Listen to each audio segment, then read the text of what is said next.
So the quizzes are not meant to be difficult. They're mostly meant to be to provide some incentives for you to A, keep up with the class, B, to do the readings, C, to come to class. Are they actually a commitment device or not?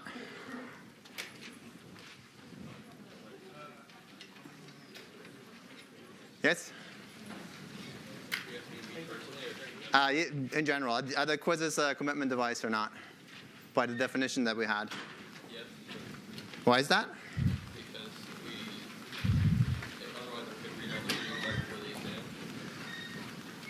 Right. But I guess one condition that we have in the commitment devices, and that's more like a question of definition, it's like it's chosen by the agent to actually engage in this, and I guess you don't have the choice. So in some sense, if I offer to you to choose quizzes versus not, and you could particularly only do worse by doing the quizzes, I could offer you the choice either you get always 5 in the quizzes, or you can opt into saying you do the quizzes.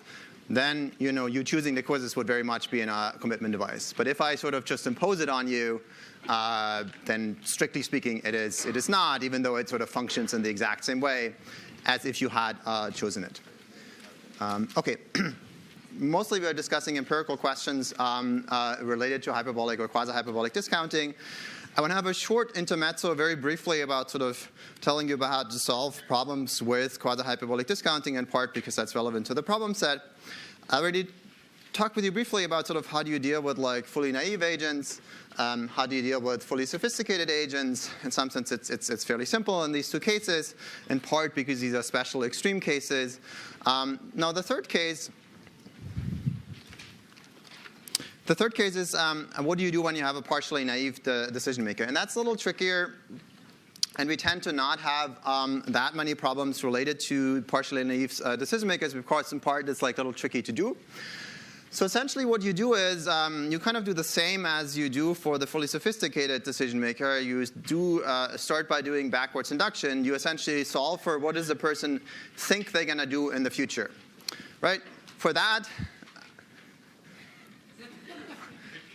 I'm speechless. For that, for that, what you do is you use people's beta hat, and the beta hat is essentially what the person believes they will do in the future, and then essentially solve using backwards deduction what the person thinks they will do. This is the exact same thing as you do for a fully sophisticated person, except for that you're using now people's beta hat as opposed to people's actual beta. The difference is, of course, it's always the beta hat. It just happens to be for the sophisticated person that the beta hat actually is the beta. Right, so then you do essentially, you start at the end, you do backwards induction, you go back in time, work yourself until period 2. So then the person using their beta hat knows what they're going to do in the future, thinks they knows what they're going to do in the future starting in the next period. Then you're going to start solving for the first period, like what is the person actually going to do? For that, what you need is like the person's actual beta, because that's essentially what determines people's actual choices. And then you go to the next period and do exactly the same thing. Again, you do a sort of backwards induction. You already have solved that from the previous step.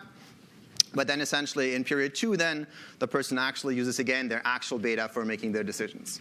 Right? So the beta hats are guiding people's beliefs about what they think they will do in the future, but then you have to go back and actually look at like what does the person actually do, and that often differs, in particular when you get to like period 2, 3, and 4 in the future. Sorry, this is not. The second thing I wanted to say is, and this is mostly relevant for problem set 2, so far we have essentially looked at continuous choices, right? It's like going to a movie versus not, or at some point you have like one movie that you can go to, which essentially sort of following the O'Donoghue-Rabin papers and examples. You have one problem set you need to at some point. There's essentially a discrete choice. Do you do it or do you not do it? Of course, many choices in life are exactly like that, like essentially when do you do the problem sets and so on and so forth. But other choices in life are continuous consumption savings or continuous choices, right? It's about like how much do you eat, how much do you consume, and so on and so forth. And sort of the canonical thing to do in economics are consumption savings choices, right? You have some amount of money, you think about like how much should you consume in this period, how much should you save, there's an interest rate, you're going to get more money than in the future if you save more, and so on and so forth. the same principles here apply as well, except for now you're not sort of comparing discrete choices, but now you do essentially for sorter conditions the same what you do in any optimization problem as you would do in 1401 or any sort of intro micro class, where essentially you optimize using for sorter conditions, etc., subject to some budget constraint. In the recitation, you get some additional guidance how to do that, and particularly the TAs will walk you through a previous problem from like a few years ago that essentially is sort of doing exactly that. I just want to sort of flag this so you're not surprised. This is essentially sort of 1401 basics that we discussed in the first recitation. There's also some handout on like some refreshers for that, but that'll come as well. But the same principles apply here. That's exactly the same thing as we do here in the other choices that people make, except for now we have essentially continuous choices. Any questions on this? Okay. All right, so then we're going to talk about other applications, starting with credit card teaser rates or credit card behavior. This is an old paper by Ausubel and Bino. You can have many concerns about it, but in some sense it sort of nicely illustrates a very simple behaviors that are very nicely fitting into sort of the quasi-hyperbolic discounting model. So this is evidence from using real-world credit card usage. So essentially there's a company who has a bunch of data on credit card usages.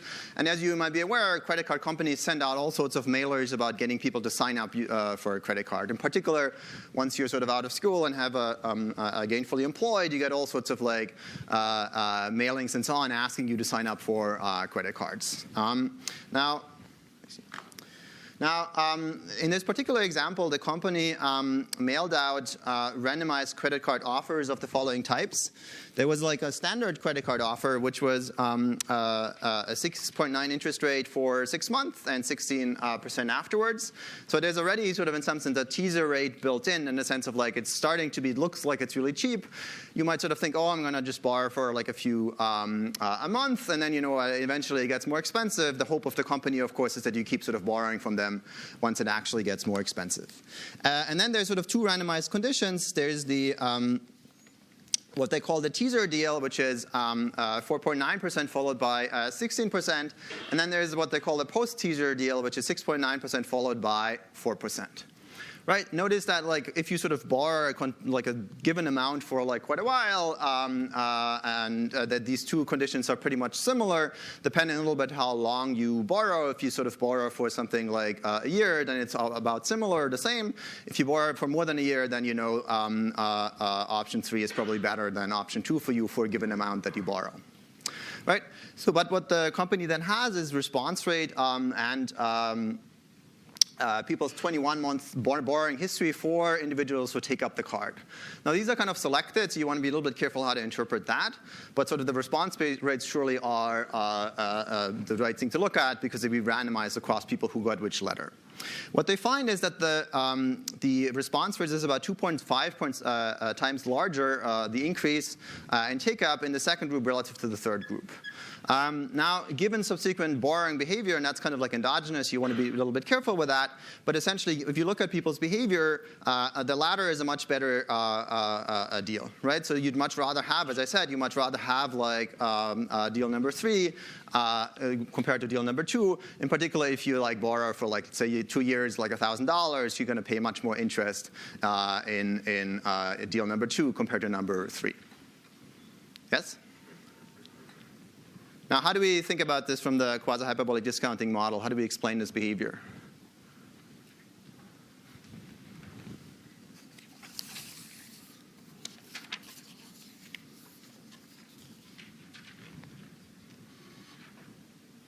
Yes?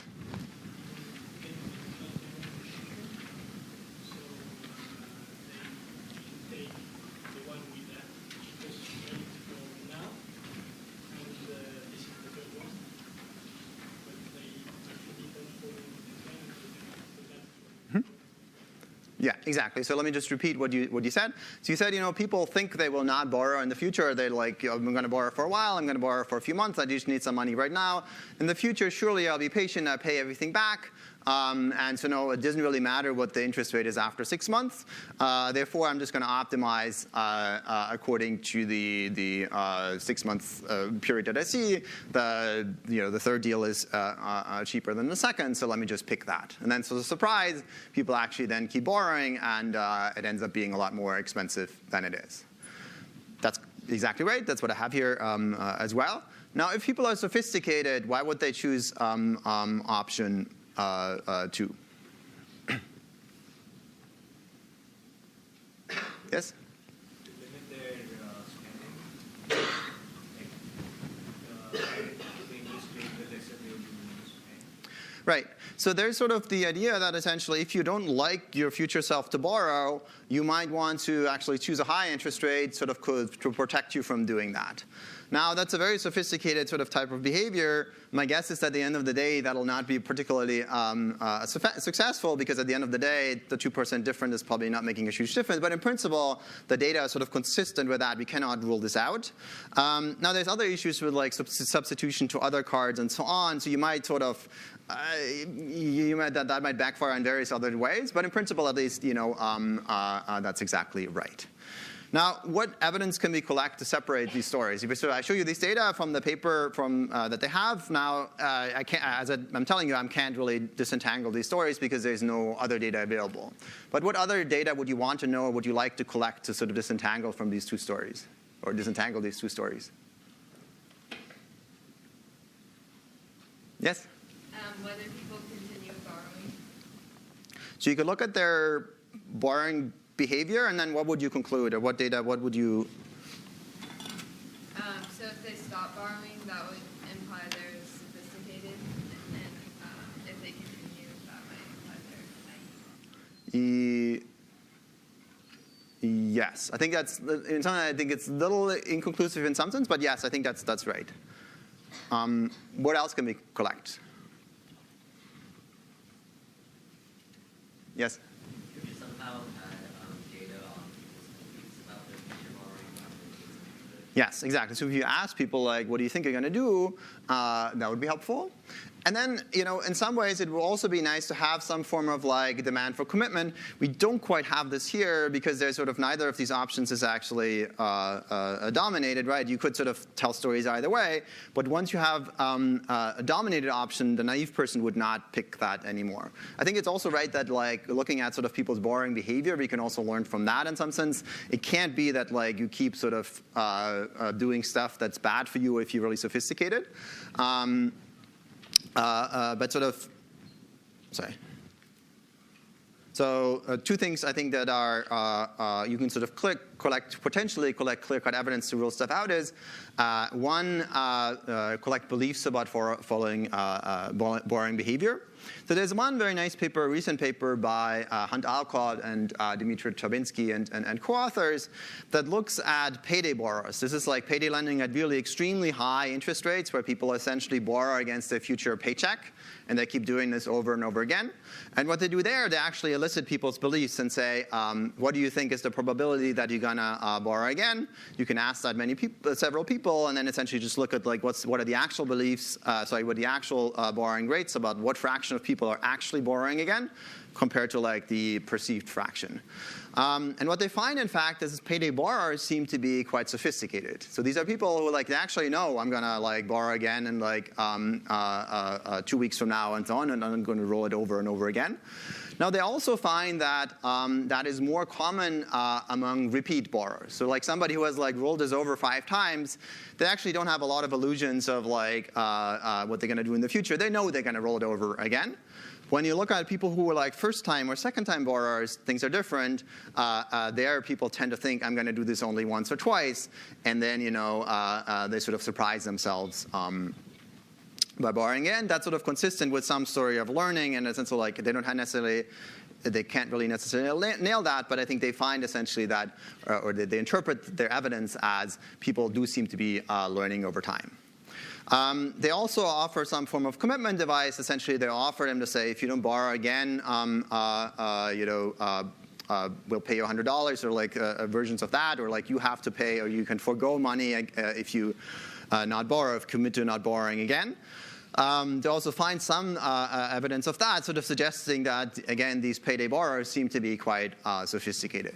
Now, that's, of course, a different type of sample, a different type of population. So, credit card people, particularly who get credit card mailings, in particular, people who just started their jobs and so on and so forth, might be not as sophisticated. Now, if you're a credit card company, what would you do? How would you react to that kind of behavior? Suppose you believed what I showed you earlier, the evidence that I just showed you about from the Bill paper in terms of people seem to be either naive or sophisticated quasi-hyperbolic discounters. What do you do as a credit card company? Whom do you target and how do you do it?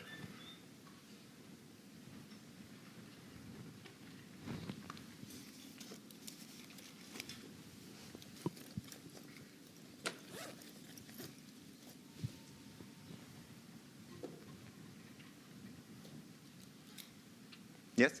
Perhaps you could map some kind of characteristic of the person, maybe demographics like education or socioeconomic characteristics with possible naive / sophisticated, and then almost almost target each person based on those characteristics. So the sophisticated person would have the lower teaser rate, but then the higher interest rate towards the end, and then you could do the same for those who are naive. Yeah, exactly. So what you kind of want to know is, in some sense, you want to know who are the naive people, who are the people that we can essentially exploit. Right? Because the naive person is the person who's going to be the person who signs up and then ends up paying really high interest rates, surprisingly, so you can essentially figure out some ways of making a lot of money from them. The exponential discounters, so even the sophisticated people, they will not be helpful for you because either they will just essentially just optimize in some sense, they use sort of some offers, they get some bonus points or whatever for like signing up in the first place, and then essentially just drop the card or not use it anymore. Even the sophisticated person, you can't really exploit that much because like if you could, the sophisticated person would sort of understand that and then would just not sign up in the first place. Right? And this is kind of the answer to what Lauren just said about like if you can make a lot of money from that person, it can't be that that person is perfectly sophisticated because then otherwise the person would never sort of sign up in the first place. Now, credit card companies, there's some evidence at least that credit card companies do exactly what you just said, which essentially is, so they don't have a lot of information of people that they actually mail to. The one thing that they have is sort of zip code level information very often about like education and some other characteristics from some other data sets. So there's a very nice paper by Rue and Shore, Antoinette Shore is at Sloan at MIT, that looks at, analyzed like detailed data set of like mailed credit card offers. So they essentially there are people who are paid to collect all the mailings that they get from different companies and just collect them and sort of have them analyzed. And there's a sort of a data set doing that, exactly that. And so what they did is they analyzed this data set specifically and looked at how some of the details of these offers relate to things like education zip code. So you go look at sort of education level data, like where do the highly educated people live and where do other people live. And what they find is that education levels are systematically related to things like backloaded and hidden fees, teasers, sort of like stuff that's like written in small font, having more photos, color print, and so on and so forth. Essentially a bunch of stuff that's trying to trick people into sort of things that are bad for them. So what the credit card companies are doing, they essentially sort of say, here's some stuff that is exploiting potentially naive customers. No, you only want to send that kind of stuff to naive people, or mostly to naive or less sophisticated customers. The reason being that, like, A, it's costly to do it. So if you send it to people who are exponential discounters or who are sophisticated, you're just wasting money. Or they might actually exploit sort of your offer by sort of optimizing and sort of getting good deals out of it in some ways. So what you kind of want to do is you want to focus on the naive customers and sort of exploit them as much as you can. Now, actually, it's not that you want to exploit them as much as you can. There are some constraints. What are sort of the constraints here? What is the credit card company in some ways worried about? Yes?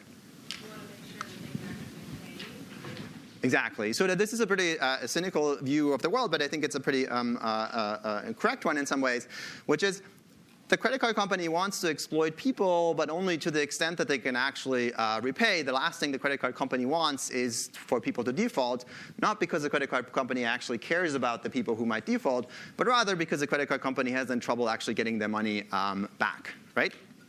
So there's essentially like some form of like a participation constraint. And so what Ru and Shor find is that at times, and maybe this is like suggestive evidence, but it's pretty neat in some way, at times when unemployment insurance from the government increase, so essentially as more people have like more money available, a lot of these fees, et cetera, tend to be higher. And so one way to interpret that is essentially there's a participation constraint if you want an optimization problem, is to say, they try to exploit the customers, but like it's subject to like the constraint that the person doesn't default or just doesn't use the offers at all. Now that participation constraint gets sort of relaxed because now that people like due to unemployment and other types of insurance have more money available, so essentially you can exploit them more.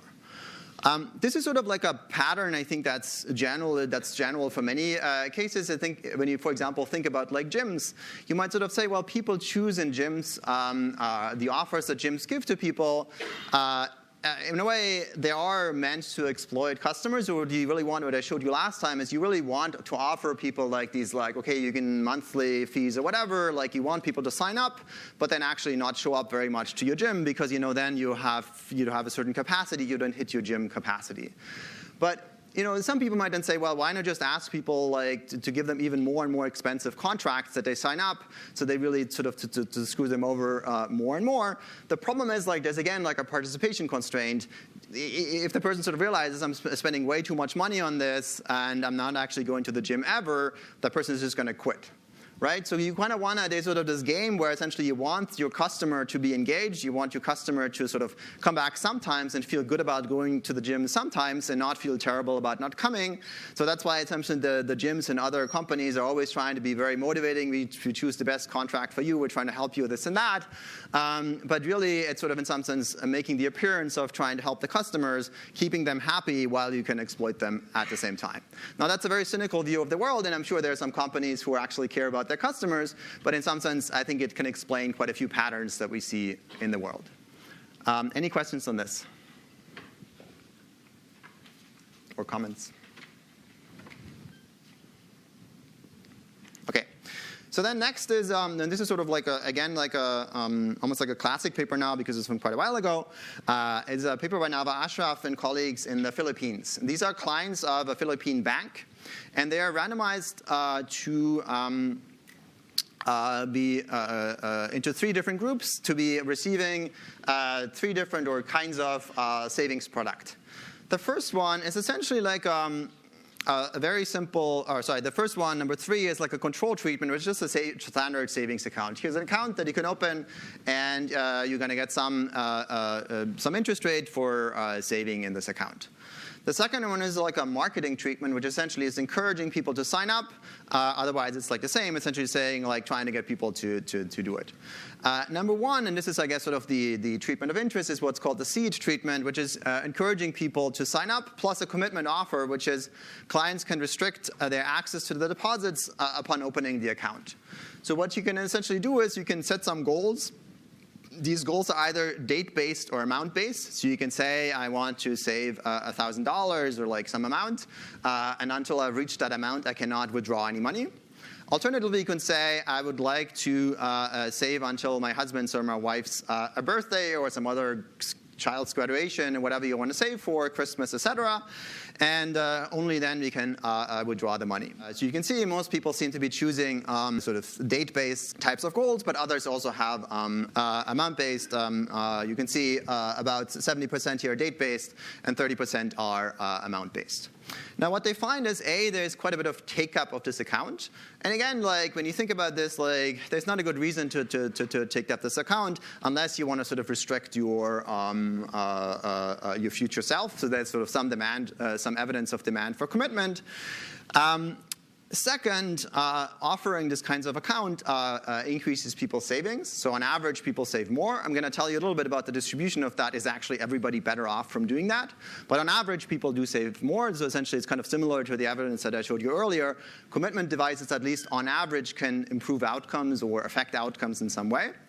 And then number three, and that's a little bit suggestive, but essentially saying, like, if you sort of look at money now versus later question that I showed you earlier in the class, they actually do predict commitment take-up consistent with some form of, like, this is really about time preferences as opposed to maybe other things like demand effect, social desirability bias, essentially like customers maybe just wanting to make the bank happy in some way because they feel compelled to do it because they get, like, some marketing treatment and a particularly strong one.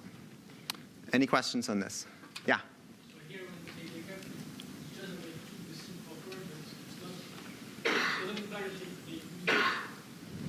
No, this is, I think it's taking it up and putting some money in it. Yeah. I think the take up is put in, like, once you put in some money, it's counted as using or taking up the account. Otherwise, it would be like, yeah, that's not really anything. Yeah. So essentially, restricting your choices in some way by putting in some money into this account. Okay. So next is some work that I've done in India on alcohol consumption, and sort of this is a very common issue among low-income workers in South India and Tamil Nadu and Kerala and other places. It's also an issue in other countries, in Uganda and so on. So there's large fractions of low-income workers drink large amounts of alcohol, often daily. What do I mean by that? They drink something like 5-6 standard drinks per day. What's a standard drinks? It's like a small beer or like a shot of liquor. So 5-6 standard drinks are a lot of alcohol. Now, they also spend large amounts of their money, of their income on alcohol, on the order of magnitude of 20, 30, 40%. So think of these as like families of 5 or 6, families of 4 or 5 often. What they earn is something like 300, 400 rupees per day. That's usually often the family income. Some earn a little bit more. But that's something like $5, $6, $7 per day, and often they spend $1 or $2 on alcohol, right? And so when you now ask people, when you ask women, when you ask men about, like, you know, how does alcohol affect your lives, you get sort of this uniform response of people saying, like, well, if only liquor stores closed, my life would be so much better. You know, I would love for liquor prices to be higher, and, you know, I would like to find some way to reduce my drinking, but I have trouble doing so. When you now ask people, like, okay, now you would like to reduce your drinking, it would be great for you, the liquor stores to be closed. Why is it difficult for you to reduce your drinking? The common responses are, so A, addiction, which makes things tricky anyway, but B, people say they have physical pain. And sort of physical pain from work particularly, these are people with very low levels of education, so often they're illiterate and so on. So it's very hard for them to get any desk job or the like. So what instead they have to do is essentially do physical labor, hard physical labor. These are like construction workers, rickshaw drivers, sewage workers, and so on and so forth. This is really hard work. And they tend to have then lots of physical pain from their work. Now, why is it that then, like, the pain exacerbates potentially people's self-control problems? Why is that making things worse?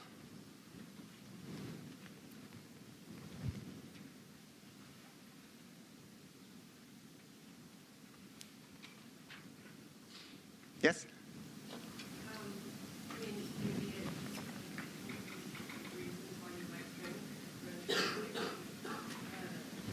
If, for instance, before you might have been drinking due to, like, for instance, like social reasons or alcoholism, now you're also self-medicating for physical. Right. So what he's saying essentially is there's you can do self-medicating physical pain in addition to maybe some other reasons, social reasons, and so on. It turns out in this setting, at least specifically, people tend to not drink so much for social reasons. There's like some social function. There's like funerals or other sort of like festivals where lots of people drink. But they're drinking, particularly rickshaw drivers, is often like people drink on their own, essentially to numb their pain in some ways.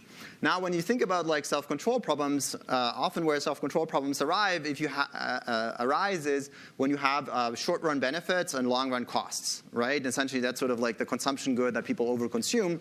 Now, when you think about like physical pain, what does physical pain do? It very much increases the short-run benefits of drinking while keeping long-run costs or anything else constant. Right? And sort of if you think about like you have lots of short-run benefits now of drinking because there's lots of pain that alcohol helps numbing, and alcohol is a very powerful anesthetic as it turns out. So then essentially it sort of increases the short-run benefits and thus sort of the short-run desire to drink, and then any long-run costs about like health and so on and so forth are very much in the future, and that's where essentially the self-control problem potentially arises. Now, people not only drink a lot overall in Chennai and surrounding areas, but they drink also quite a bit, in particular rickshaw drivers, during the day. So what I was doing there is essentially just randomly or like walking around in Chennai, or RAs would do that, walking around in Chennai and just breathalyzing people more or less randomly, offering them essentially, would you like to do a breathalyzer test, and for some small amount, regardless of the result is.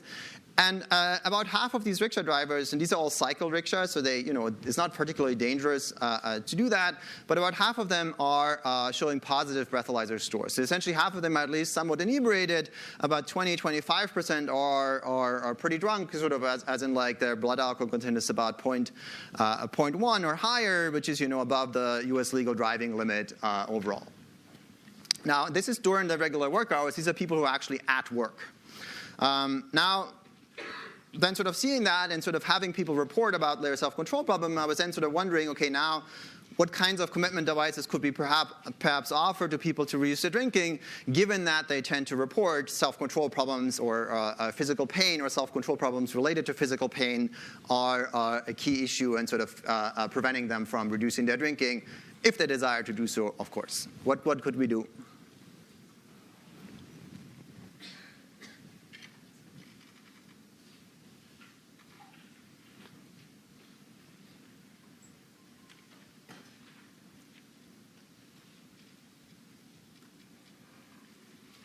Yes? You could tell them that you're going to randomly administer a breathalyzer test, and if they haven't been drinking, like they'll get some kind of warning. Yes, so we could essentially, exactly. So you could essentially say, I'm going to try and find you, I'm going to call you sometimes randomly, and you get some reward if you're sober. So essentially incentivizing people to be sober. That's exactly right. You could do that.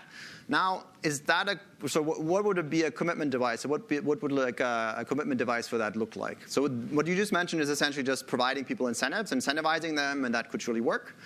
How would I sort of show that these are in fact self-control problems, or people have quasi-hyperbolic or similar preferences? So if they choose to enter into this, like their own will, for example, maybe like they don't get paid if they've been drinking, like choosing to enter that kind of thing. Right, essentially you have to give people choices, and some choices are potentially dominated. So what does that mean? I'm giving you some choices. You can choose to either receive the incentives, and you only receive these incentives if you're sober. Alternatively, I'm going to just pay you some amount, and that amount ideally is like higher than the amount that you could get from these incentives. Now then, if you choose the incentives, what does that mean? Essentially, that means you want to increase your future prices of drinking. That would be essentially demand for commitment. Now, the other thing we could potentially do is what I showed you earlier, which is the drug that's called antabuse, which essentially is a drug that you can take to prevent yourself from being able to metabolize alcohol. I was actually thinking about that for quite a while. The reason why I wasn't doing that was the tricky part here is that once you actually start drinking while you're on this drug, that's very dangerous. And so now in particular, if you have been drinking for quite a while, withdrawal symptoms related to alcohol are very dangerous. So if you have been drinking alcohol for 10, 20 years, like many of the people in this sample have, now abruptly reducing your drinking is dangerous because you can essentially get what's called delirium tremens, like very sort of severe withdrawal symptoms that could even, you could even die from that. Now, one thing you can do is when you get like withdrawal symptoms, you can actually start drinking, and that helps. Now, the problem is like when you have taken antabuse, you can't do that. So essentially, there's sort of the issues, and then you get this alcohol antabuse reaction, which is really bad. So I ended up not doing that for various ethical and other reasons. But what I did do is essentially give people the option of dominated choices. So what does the experiment look like? It's a 3-week field experiment with the rickshaw drivers in Chennai. We didn't sort of do the random breathalyzing in the sort of field, in part because it's really hard to actually find people if they're sort of roaming around on their rickshaw. Not everybody has their phone or answers their phone and so on. So instead, we asked people to come to the study office between 6 and 10 p.m. every day. It's between 6 and 10 p.m. because breathalyzer tests can tell you about drinking during the previous something like 6 to 10 hours, right? So if you breathalyze me now, what you can tell is whether I have been drinking in the last, let's say, 8 hours or something. You cannot really tell whether I've been drinking yesterday, right? So if we did the breathalyzer test in the morning, that would not be particularly helpful because it can't tell you very much about the drinking on the previous day. And then we provided financial incentives for sobriety for a subset of individuals. What do these financial incentives look like? They look very simple and something very similar to what you just suggested. So option A, or these are the financial incentives, are people are given 60 rupees, which is about $1 just for showing up. So just come to the office and show up, do a breathalyzer test, and do some survey questions, and you get like $1 for doing that. And then if your breathalyzer score is 0, you get another $1, 120 rupees. That's essentially the incentives for sobriety. Now, option B, and sort of this is people were given choices for that. Option B was, there was like 3 different versions of that. The first one is where option B was 90 rupees, which essentially is come to the office, and you can choose to get 90 rupees. Just come to the office. Whenever you show up, you get 90 rupees, regardless of what your breathalyzer score is. You are breathalyzed, but it doesn't matter what your score is for your payment. Now, when you choose the incentives over option B, is that a commitment device, or how do we think about this choice?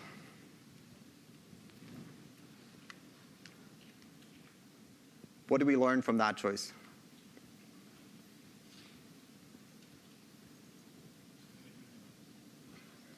Why? Because if I came into the office and I have any alcohol, then I get more. So to earn more, I would commit to not drinking alcohol. So let me give you an example of a person who might choose this. Suppose there's a person who is actually mostly sober, as an exponential discounter, and wants to be drunk just once a week. So these are choices for 6 days for like the following week. So the person is perfectly rational. The person has perfect foresight and knows that they're going to be drunk once next week, and they're going to choose option A, right? Because they think it's a great deal, and so they actually don't want any commitment. The only reason why they choose that is because the expected value of the money that they will get will be higher if they are at least half of the time sober, right? So that choice, in fact, is not a commitment device. However, moving towards like choices 2 and 3, now we get into like territory of dominated contracts that, in fact, are commitment devices. So the key part here is that when you now look at the second choice, when you choose now option A over option B, you can actually only do worse, right? The only reason why you choose option A is because you want to have incentives. Now, you risk showing up drunk on some days, in which case you get less money. But the benefit of that now is that then now you have these incentives. So essentially, you want incentives, but what you take into account is that potentially, if you don't show up sober all the time, you might lose some money. So this kind of contract or this type of choice we call like a weekly dominated contract or choice in terms of study payments. So if people choose option A in the second choice, that is some demand for commitment. Now, when I look at the third choice, now option A is like strictly dominated, right? So now if you choose option A, you will do worse for sure in terms of how much you will be paid, right?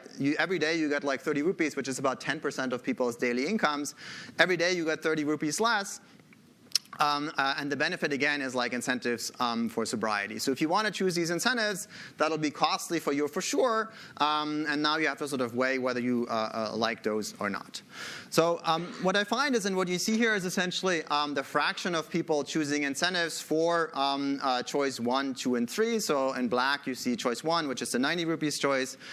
In dark blue, you see the 120 rupees choice. These are the weekly dominated choices. And then you see in light blue, the 150 rupees choices. These are the strictly dominated choices. And there's like 3 weeks, and people do this. So each week they choose for the following week what incentives they like to set themselves for the next 6 days. Okay? So these are the 3 options again. and you see the choices over time. So what we find is, or what I find is that in fact quite a few people, about half of the individuals, choose the incentives when they're weakly dominated, which is sort of some evidence of demand for commitment. But perhaps more strikingly, about a third of individuals choose the incentives when they're strictly dominated. So these are people who are willing to forego 3 times in a row, like, not just once, but like in the second week and also in the third week. And if anything, the fraction of people choosing these incentives goes up over time. People are willing to choose these incentives and willing to give up about 10% of their daily incomes for like an entire week to receive incentives to be sober. So that's very strong evidence of demand for commitment.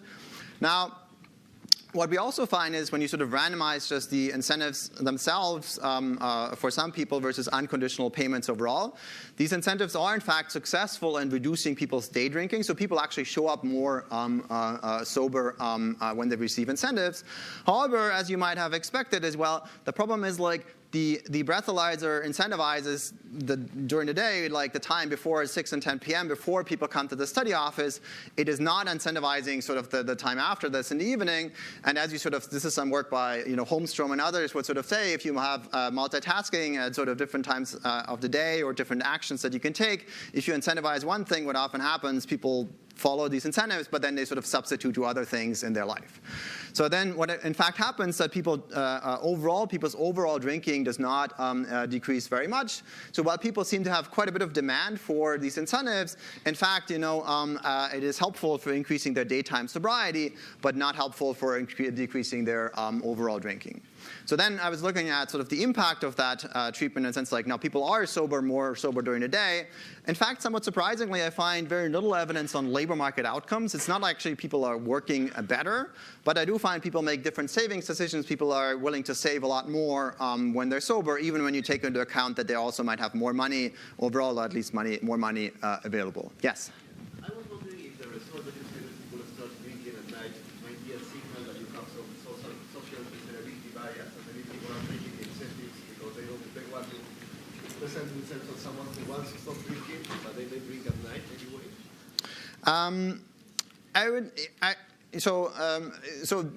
I spent quite a bit of time thinking about demand effects and sort of making sure that sometimes people in this setting have much less concerns about what other people think when they drink. They're very happy to tell you, yesterday I drank six drinks. They're also very happy to tell you, like yesterday I spent a third of my income on alcohol and so on. People are very open about this. So it's not like people misreport in surveys and so on. People's reported drinking is also very much like consistent with the actual breathalyzer score. So if you sort of match that up in terms of how much have you been drinking today versus what the breathalyzer score says, that seems consistent as well. Now, there are some studies looking at sort of social desirability bias and demand effects. And often what you find is that when choices are not incentivized, when they have very weak incentives, there is often evidence for demand effect and social desirability bias. But when you make things very costly, in a sense of like, this is a very costly thing for you to do to just make the experimenter happy, we spend a lot of time essentially being very clear about like, you can do whatever you want and so on and so forth. And what we tend to find is that in the first few days, people seem slightly uncomfortable. And there's more to the study, but there's like a baseline period of about a week. In the first few days, people seem to be slightly uncomfortable of being drunk in the office and so on and so forth, and sort of having positive breathalyzer scores.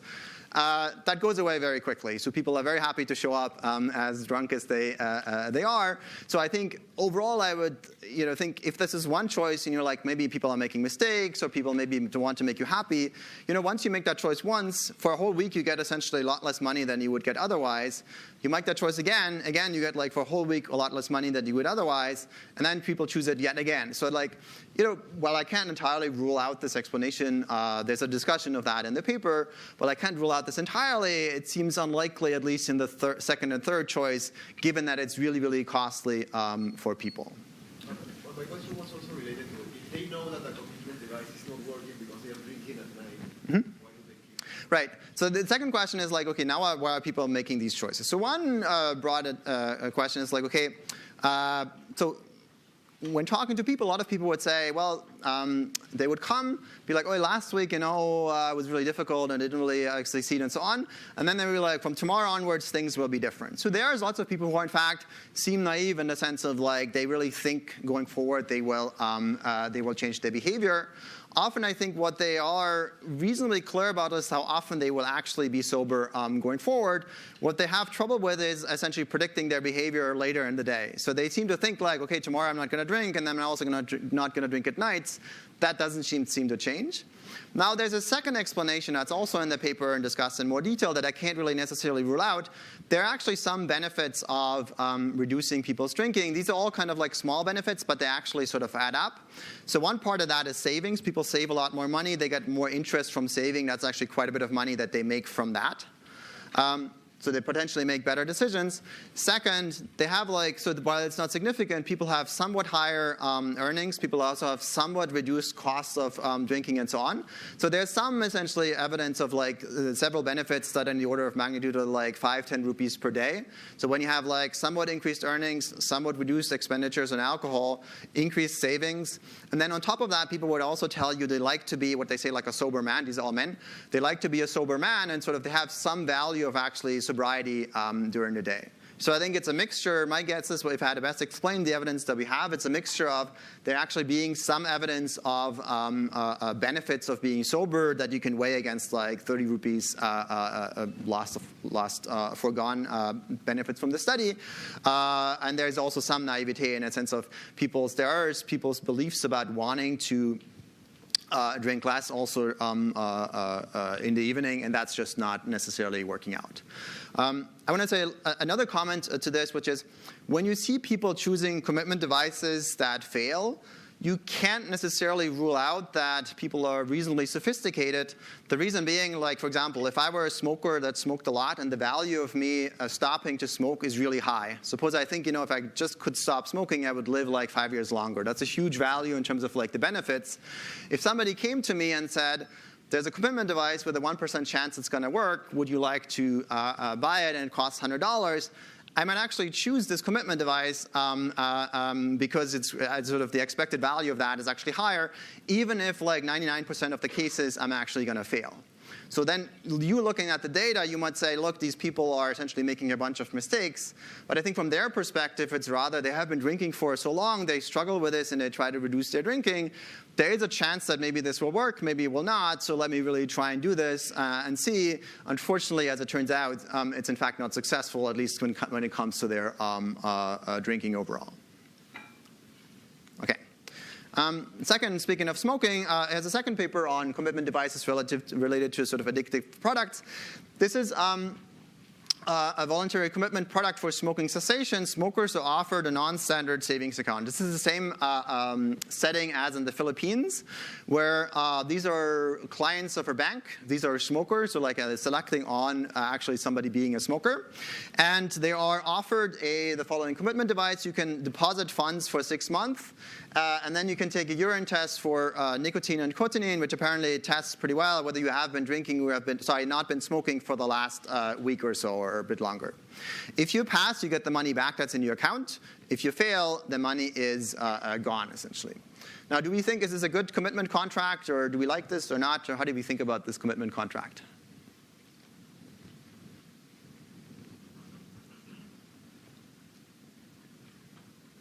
Yes?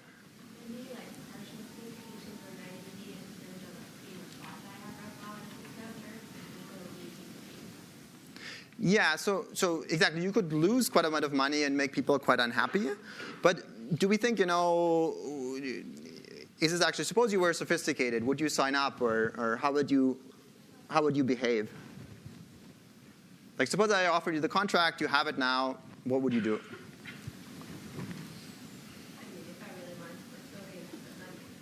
Right, so you put money in it, but I think, so one key part here is that the actual quitting only occurs until 6 months from now, right? It's to say it's sort of a little bit of a funny thing in the sense of saying look, you really want to quit smoking, it's in 6 months from now.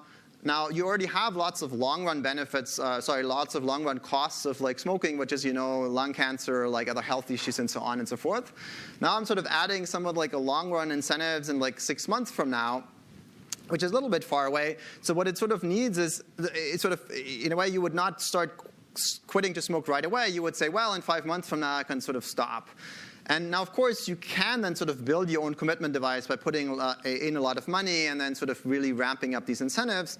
But in some sense, what you kind of want is a commitment device that, like, I sign up for it, I'm like really excited to stop smoking, and now you want to sort of provide incentives almost like right away to get people going. But instead, it's sort of this commitment device that requires quite a bit of sophistication in a sense of saying, like, now I know that in like 6 months from now I want to stop smoking. I kind of don't want to stop smoking right now. I can always do it tomorrow because people like to delay, depending on how naive they are and so on. And so, I can see lots of people then saying, oh, yeah, in 3 months from now I'm going to do it, and then I'm going to put in some money and so on, but they end up not doing it eventually. It turns out empirically it works like reasonably well. In a sense, there's like 10% of take-up, like 10% of people actually put in some money. There is also like an impact on smoking of 3 percentage points. That sounds kind of small, but that's actually pretty sizable in terms of like getting people to stop smoking is pretty hard. These effects persist and surprise test like 12 months later. So when you sort of surprise people later and sort of say, hey, surprise, here's a test, you get some money for doing it, turns out that like people who got this commitment, offered this commitment smoking contract or product are in fact less likely to smoke. Okay. Now, a second question or related to that is to say, if people are unhappy about their smoking in the future, if people would like to reduce their future smoking, there's sort of some arguments that taxes can be some form of not quite commitment devices, but ways in which you could reduce your smoking. So the rickshaw drivers in Chennai would sort of tell me, I would love to for alcohol prices to be more expensive because that would sort of help me reduce my drinking. So if they could sort of set prices, quite a few people would say I would set prices really high, so that would help me reduce my drinking. So if people could choose their own prices, and if they would set high prices, that would be essentially a form of a commitment device to reduce your smoking or drinking. So when you look at smokers, there's lots of people who sort of say they would like to quit. About 8 out of 10 US smokers say that. If you have friends who smoke, you will get this common pattern. So lots of people say, I would love to quit. Lots of quit attempts that often are not successful. Now, one way you can sort of reduce smoking potentially is, or accomplish your goal is to say prices might be higher. Again, like higher prices, essentially that's sort of like how the law of demand, like, prices go up, people smoke less. That's true for smoking, drinking as well. And sort of that might help curb people's self-control problems. Now, one simple question that John Gruber, who's in the economics department, and Sendil Mulanathan were asking is like, well, once we increase taxes, now smokers are actually happier, right? And so if it's true that people have self-control problems, people might be happier because it helps them essentially reduce their smoking. It helps them deal with their self-control problems.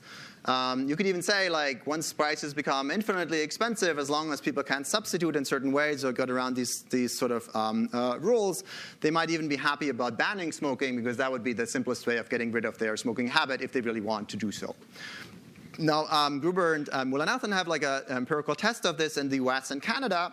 And in fact, when you look at sort of variation over time, higher cigarette taxes are associated with higher self-reported well-being, in particular among those who are likely smokers, right? Now, you could also say, well, other people are happier as well, but that's not that interesting because, there's externalities from smoking. And if you are not a smoker, you should be happy about smoking taxes, A, because they're going to reduce your externalities. People are going to smoke less in your face, and you might sort of like that. Second, there's going to be revenues from taxation. You're also going to be very happy if other people pay higher taxes, right? So but what they do is they look at essentially households, particularly that are likely smokers, and sort of that helps them sort of identify, or that's much more interesting result than like households who are non-smokers. There's some caveat that some of the respondents might be spouses of the actual smokers. Again, that's sort of in some sense less interesting from the sort of beta-delta perspective because, if a husband or wife wants to get their spouse to smoke less, they might be quite happy about it, but it's more like because the spouse thinks their husband or wife have a self-control problem as opposed to they have one themselves. Or it could be even like for lack of self-control problems, it could just be the husband likes smoking, the wife does not. If prices go up, the husband might still smoke less, and the wife might be happy, or the other way around, and nothing to do with self-control problem, just like if prices go up, people consume stuff less. To be clear, such effects are not possible and not consistent with sort of exponential discounting, because if you have an exponential discounter, you would either smoke because you like smoking, or you would not smoke. There's no scenario in which you are smoking, but you really would like to quit. If you would like to quit, and if it's worth for you to quit, you would actually do that. So you would not be happy about higher prices the same way as you would not be happy about higher prices for apples and bananas. People don't like high prices because essentially they have to pay more, and that sort of reduces their budget. Any questions on this? Yes?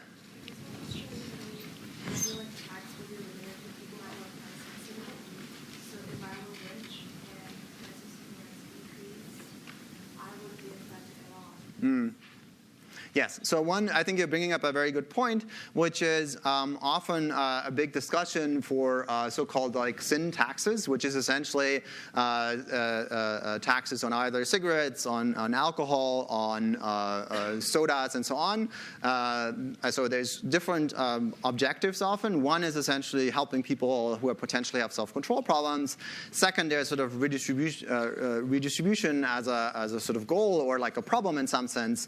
And that's the same case in India in some sense. If you increased alcohol prices in India, on the one hand, people would drink less, but the elasticity of drinking tends to be fairly low, meaning that like if you increase the price of alcohol or cigarettes or the like by 1%, usually the consumption only reduces by less than 1%, which means that overall expenditures, while people actually drink or smoke less, overall expenditures actually go up. Right? And so if you're worried about the poor, then in particular, they tend to consume these types of goods more when it comes to smoking, drinking, but also sodas in particular in the US. When you're worried then about sort of increasing taxes and then sort of expenditures and then essentially having a particular high burden among the poor. So then there's questions on how to deal with that. So one potential way to do this would be sort of in some sense to refund then the taxes that are actually incurred, in particular then in some form of transfers. That's often not necessarily feasible. But exactly, that's exactly the problem when you think about, like, for example, soda taxes. There's a very nice paper by Dmitry Tabinsky on hunt alcohol and so on. I can add this to the slides.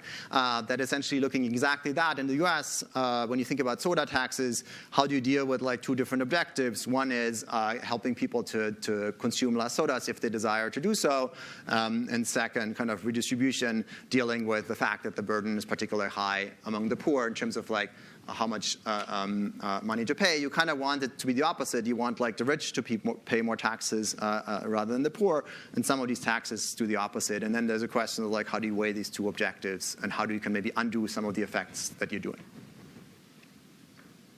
Yes?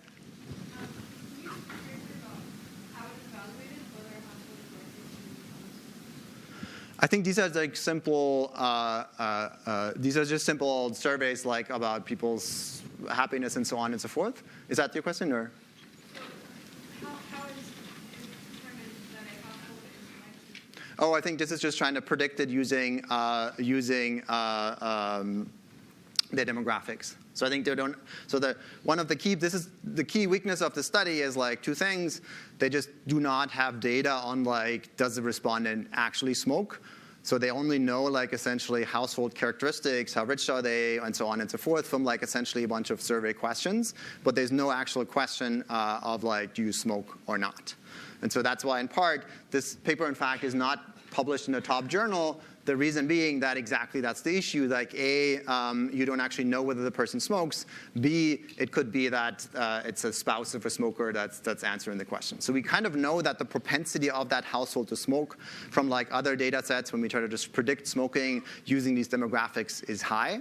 But we don't actually know in the specific cases are people smoking, which makes it sort of vulnerable to these kinds of concerns. Yeah. Okay. Let me talk briefly about Fertilizer and then summarize a little bit the evidence that we saw. So this is a paper by Esther Duflo and Michael Kremer, who recently won the Nobel Prize. And economics. Esther Duflo is in the economics department at MIT as well. Michael Kramer is at Harvard. It's a paper with John Robinson from 2011 in the AR. What this paper looks at is fertilizer use in Western Kenya. And sort of this is one of these technologies in developing countries where there's quite a bit of evidence and people think the returns to using fertilizer are high. Right? That's a thing that farmers could use. Essentially would increase your yields. The returns are on the order of magnitude of like 50, 100%, often over the course of like a few months. So it's a really highly profitable type of investment. It's also like a divisible investment. It's not like a cow or like a tractor or something where you have to save a lot of money to actually buy it. This is a thing where you can buy like a kilo or 5 kilos, whatever fertilizer. You can lose like very small amounts of money and sort of then start saving. And if the returns are really that high, people should just using it and then become richer over time. Now, there's a persistent sort of finding that fertilizer use, in particular in sub-Saharan Africa, tends to be low, including in Western Kenya and the area of this study. Now, one explanation that people often say is that farmers would like to purchase fertilizer when you ask them around the time of harvest, which is when they have a lot of money. So there are these harvest cycles. Farmers like farm maize in this area.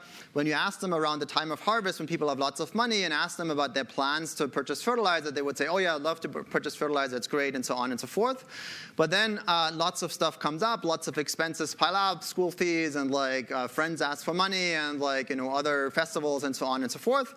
So then when the actual new season comes, when the planting time or the top dressing time comes, when the maize is a little bit higher and you're supposed to add fertilizer to your maize, then people don't have any money left. Now, one way to overcome this issue is essentially the best kind of commitment in some sense is to just sort of do the thing that you're planning to do. And that's exactly kind of what they're doing in this experiment. So what they're doing is they vary the timing of the purchase decision and offer people time-limited discounts around the time of harvest. So around the time of harvest, they give like a very small discount and say, you can essentially buy fertilizer, and that's going to be delivered to you around the time of harvest, but you have to buy it right now. And they get, there's different forms of discounts, but essentially the discounts tend to be small. And the key part here is that these discounts are time limited, as in like it's only around the time of harvest, so you can only do it right now. You cannot procrastinate it in any way and say, oh, next week or in 2 weeks or 3 weeks from now, I'm going to do it. And so that's essentially a form of a commitment device in the sense of like, in some ways, the best commitment device of if you want something to get done, you can just do it, and then you're essentially done. So people do these early purchases of fertilizer, and nobody sort of resells it or the like. That's just not a thing people do. In principle, they could obviously do that, but that tends to be not the case. And what they find in this, and they find very large effects of this type of commitment device or the early purchase option, even when the discount is very small, very minor. Often it's just like delivery to people's homes from the fertilizer store, which is not very hard to do. So even when this discount is relatively small, there's large effects on people's fertilizer use. And the effects are much larger than like offering people discounts around the time of planting. So they have another condition where they say, around the time of planting, when the time comes to actually use fertilizer, they have a 50% discount around that time, but essentially that discount almost does nothing. The reason being that when people have run out of money, it doesn't matter what the price is, you can't buy any fertilizer because you're sort of cash constrained and can't buy it. Now that's a very interesting finding, in part for policy, because there's also quite a bit of concerns about over-adoption, about fertilizer subsidies being very expensive, and so on and so forth. And now when you provide time-limited discounts around the time of harvest that are very small, you can potentially essentially not spend a lot of money, have large increases in fertilizer use among the people who have self-control problems, among the people who would actually like to use fertilizer. If instead you provide discounts around the time of planting of 50% or higher, that's really expensive to do, and governments in particular in Western Kenya and Kenya or Sub-Saharan Africa in general tend to not have a lot of money, so it's a very expensive thing to do.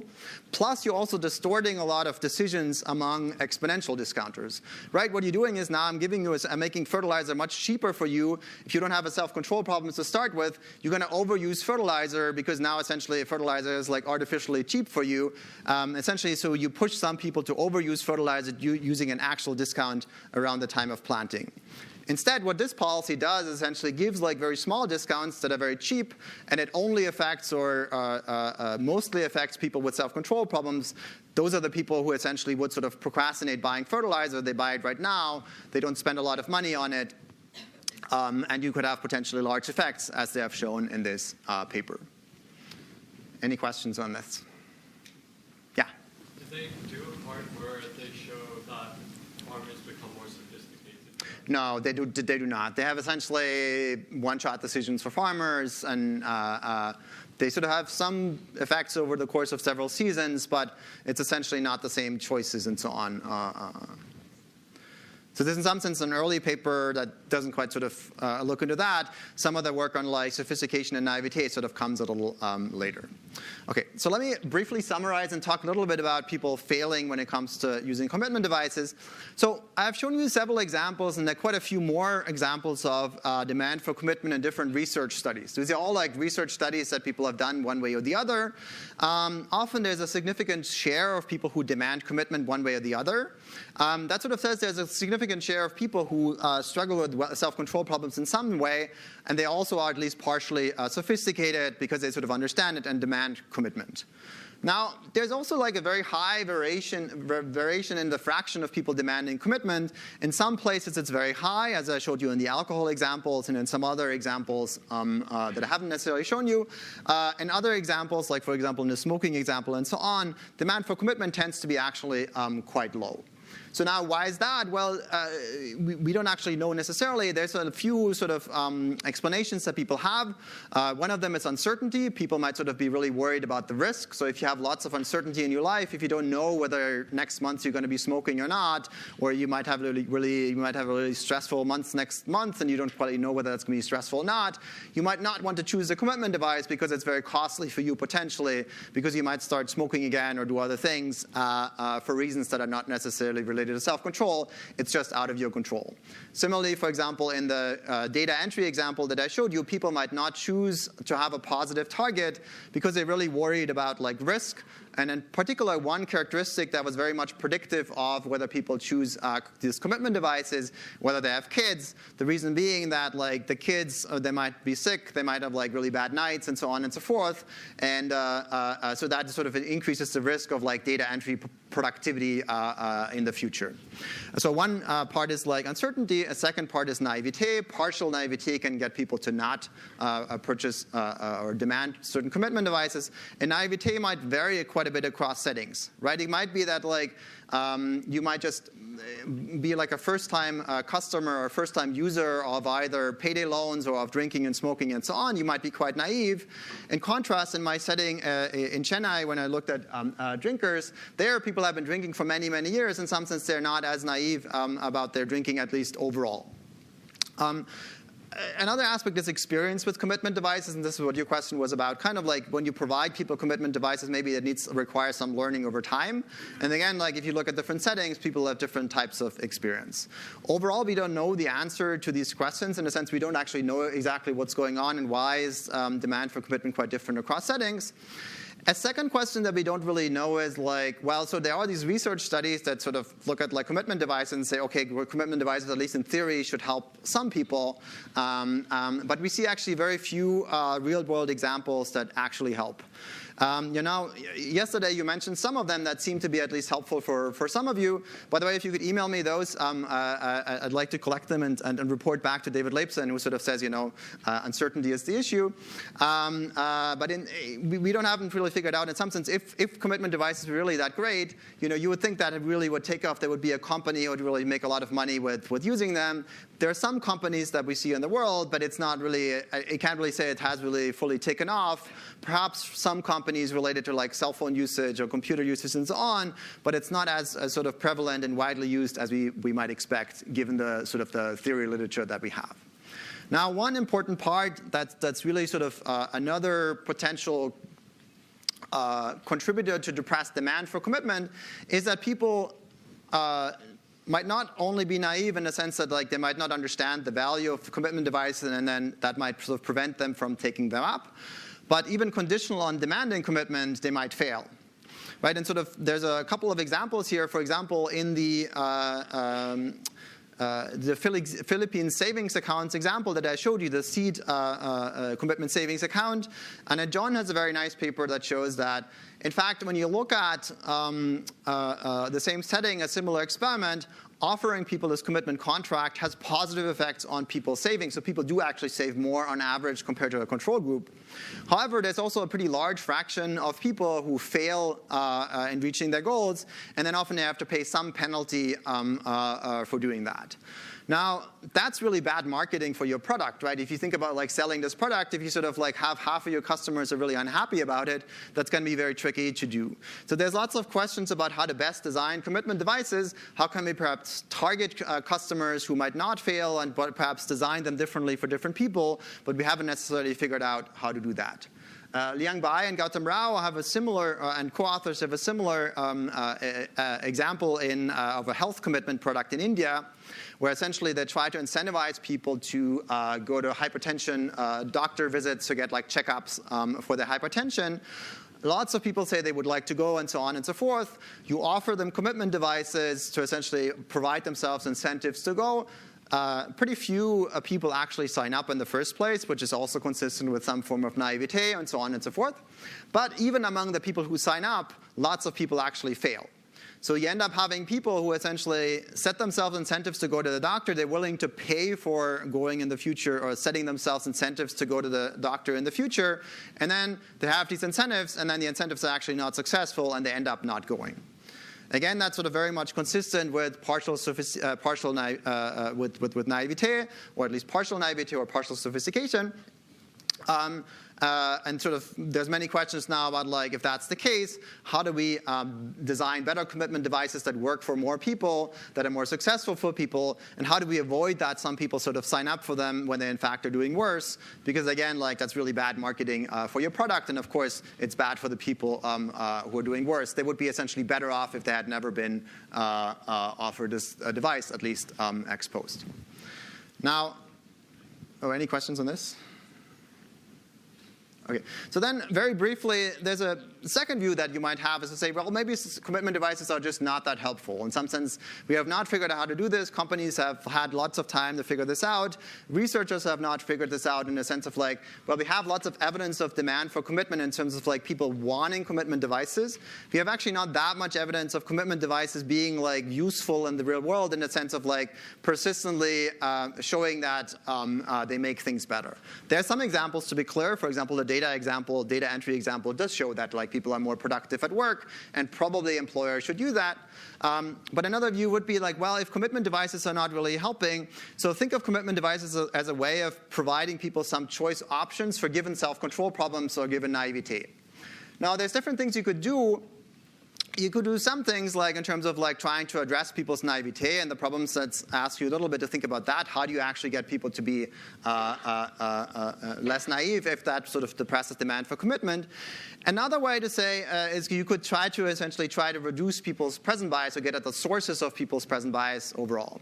There's different ways, and we have only started sort of thinking about or coming up with some potential explanations.